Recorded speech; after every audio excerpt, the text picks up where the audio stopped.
ตัดผมฟรีแลกขนมนี่สบายดีคอยซื้อสางขำเด้อ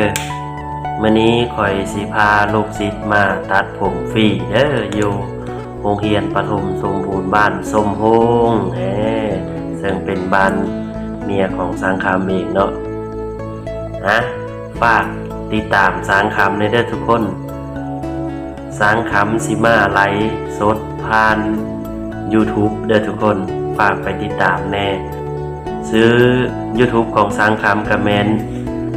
สร้างคำตัดผมทรายเด้อพิมพ์คำว่าภาษาไทยเด้อพิมพ์ว่าสร้างคำตัดผมทรายฝากเข้าไปรับชมรับเบิ่งในเด้อสร้างคำสิเริ่มไลฟ์ประมาณ 9 โมงเด้อตัดผมฟรีให้น้องๆนักเรียนเนาะตัดแล้วก็สร้างคำก็สิแจกขนมเนาะให้กินพร้อมเด้อสำหรับน้องๆนักเรียนที่ผมยาวเนาะหรือว่าครูอาจารย์หรือว่าวัยรุ่นผู้เฒ่าบ่ที่ว่าผมยาวเนาะอยากตัดผมฟรีนำสางคำกับ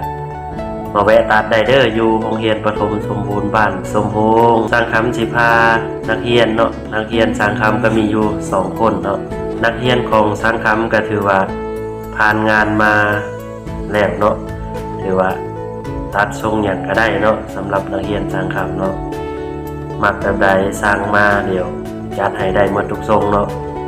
แต่มื้อนี้ก็เป้าหมายเฮาก็คือตัดให้นักเรียนเนาะแต่ว่าถ้ามีอ้ายน้องหรือว่าวัยรุ่นผู้เฒ่าอยากมาตัดนำก็มาแวะตัดนำได้เนาะก็สิประมาณนี้เด้อทุกคนฝากไปติดตาม